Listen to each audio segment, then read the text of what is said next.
Ok, 3, 2, 1, regardez cette image. Aussi dur à croire, cette photo est en noir et blanc. Seuls les traits sont colorés. On continue? Allez, regardez maintenant cette image en noir et blanc. Maintenant, fixez le point noir sur cette image quelques secondes. Regardez. Regardez. Et hop, l'image est en couleur. À travers ce premier exemple, vous comprenez donc que notre cerveau crée continuellement des couleurs et en ajoutera si nécessaire. Maintenant, je vais vous demander, sans tricher, de dessiner le logo Waze, ok? Allez, je ne vais pas regarder vos croquis. De toute façon, mais bon, je ne peux pas regarder vos croquis, mais je suis certain que ça n'a pas été si facile. Par contre, si je vous demandais la couleur du logo Waze, je pense que vous aurez plus de facilité à répondre. À travers ce deuxième exemple, vous remarquez que votre cerveau se rappellera beaucoup plus facilement d'une couleur que dans signe ou dans texte. Ah, mais c'est un peu discriminatoire, là, ton histoire, là.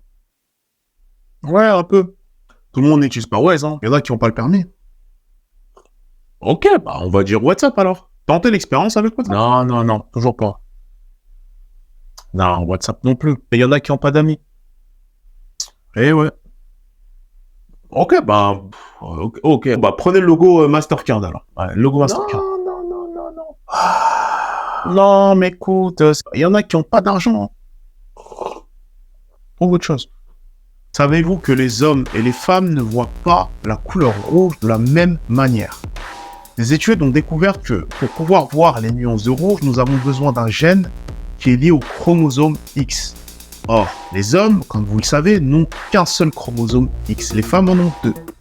Elles sont donc mieux équipées pour voir les différentes nuances de la couleur rouge. Donc, messieurs, la prochaine fois que vous voyez votre femme chercher pendant une semaine la bonne couleur du rouge à lèvres, ne perdez pas patience. Vous avez juste pas assez de chromosomes pour pouvoir comprendre ce qui est en train de se passer. Jean-Gabriel Causse nous expliquait dans une conférence que le rouge est une couleur qui éveille le désir chez l'homme.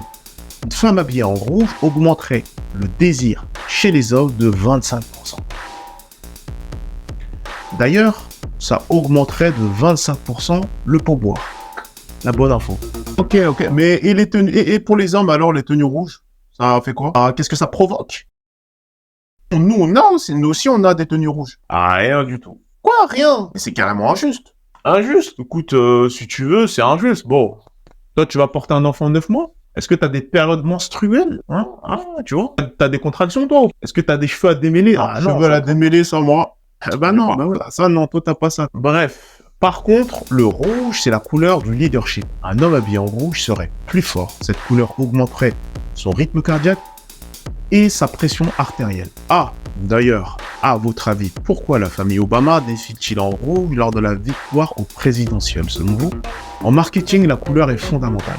Différentes couleurs évoquent différentes émotions et peuvent nous aider à la mémorisation. Une marque l'a très bien compris, je crois que, vous le voyez arriver, faites entrer Coca-Cola. La boisson que 94% de la population mondiale reconnaît immédiatement à son logo rouge.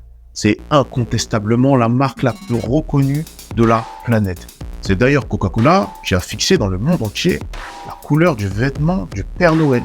Précisément, Adon Sundblom, donc illustrateur américain, qui en 1931 va s'emparer de ce personnage mythique et lui associer la couleur rouge dans les publicités. L'association était facile, hein. Père Noël, pôle Nord, boisson rafraîchissante. Alors, ce n'est pas une science exacte, hein, mais les couleurs affectent nos sentiments, à la fois mentalement et à la fois physiquement. Si vous souhaitez peindre un espace fermé, sachez que la couleur aura un rôle sur vous. Par exemple, privilégiez des murs de ton bleu pour développer la créativité, ou plutôt des murs ton chaud pour la concentration. D'ailleurs, pendant longtemps, les salles de spectacle et les sièges étaient souvent rouges pour la concentration et les personnes sur scène ont le sentiment que le public est plus chaleureux. Choisissez le rose ou le mauve pour vous relaxer, mais évitez les couleurs blanches ou les couleurs noires dans le cadre du travail, car vous avez 10% de productivité en moins et 15% de risque de burn-out en plus. On peut dire aussi que la couleur orange vous rendra plus affamé ou que la couleur bleue peut être coupe-faim. La couleur rose a des vertus reposantes.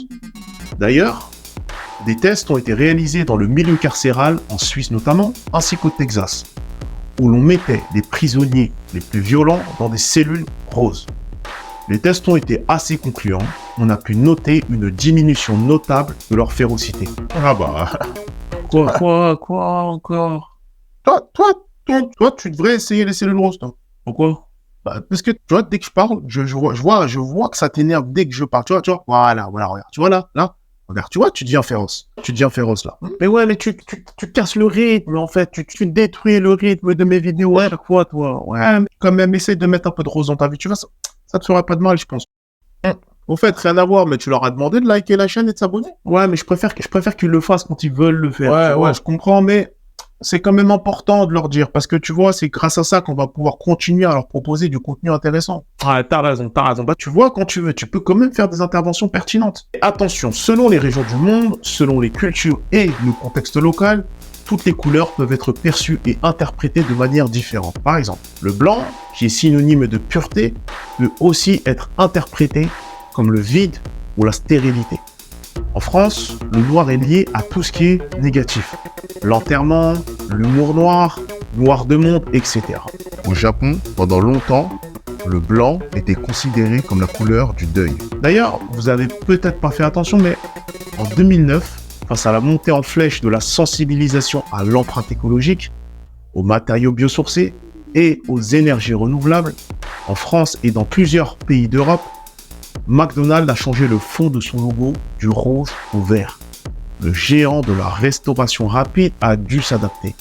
Ce changement de logo a aidé McDonald's à montrer qu'il soutient la nature et l'environnement. Il a aussi rafraîchi son image, marqué les gens et montré que McDonald's est une marque dynamique qui est capable de s'adapter. Je précise que ce changement de couleur s'est bien entendu inscrit dans une suite d'actions favorables à l'environnement de la part du géant. Ok, bon, maintenant que vous devenez des pros de l'analyse chromatique, j'ai un petit test pour vous. Quel est le point commun entre tous ces logos? Alors, si vous êtes calé en finance ou en bourse, vous comprendrez qu'il s'agit toutes de sociétés appartenant à la multinationale américaine Procter & Gamble, spécialisée dans les produits de nettoyage, d'hygiène et pharmaceutique. Mais ce qui nous intéresse ici, c'est pas de vous inciter à acheter des produits ou des actions, non. C'est de comprendre le point commun graphique qui lie toutes ces marques, le bleu et le vert. Ces nuances ont été choisies suite à une expérience assez remarquable, soulevée par le designer Jean-Gabriel Cos. Dans les années 1950, Procter & Gamble a fait une expérience avec sa lessive Cheer. À cette époque, Cheer était une lessive blanche. Ils ont donné à un groupe de personnes 3 types de lessives différentes, donc une avec des paillettes jaunes, une autre avec des paillettes bleues, et la dernière avec des paillettes rouges.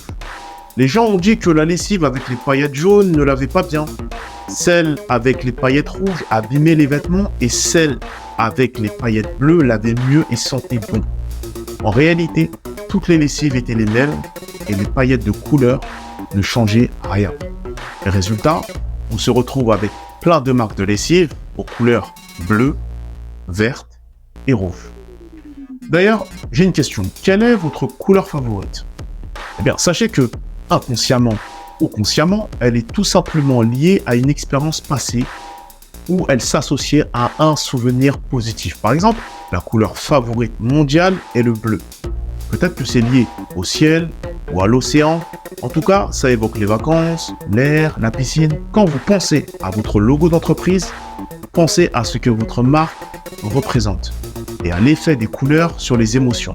Choisissez des couleurs qui correspondent à l'image de l'entreprise, mais aussi de considérer comment ces couleurs peuvent influencer les sentiments des gens, que ce soit mentalement ou physiquement.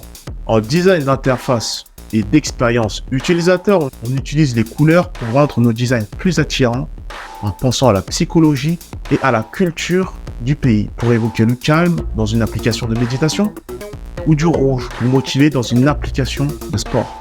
En résumé, les couleurs vous permettent de communiquer sans les mots et jouent un rôle important dans une information véhiculée. Il faut donc les sélectionner en fonction de votre cœur de métier, de votre cible et de la culture dans laquelle vous souhaitez vous développer. Évidemment qu'il faudrait plus d'une vidéo pour faire le tour de la question, mais je vous laisse la section commentaires pour compléter cette vidéo. Je me ferai un plaisir de les lire et d'y répondre. Je vous dis à bientôt pour une prochaine vidéo sur la communication et le marketing. N'oubliez pas, la communication est votre meilleur investissement.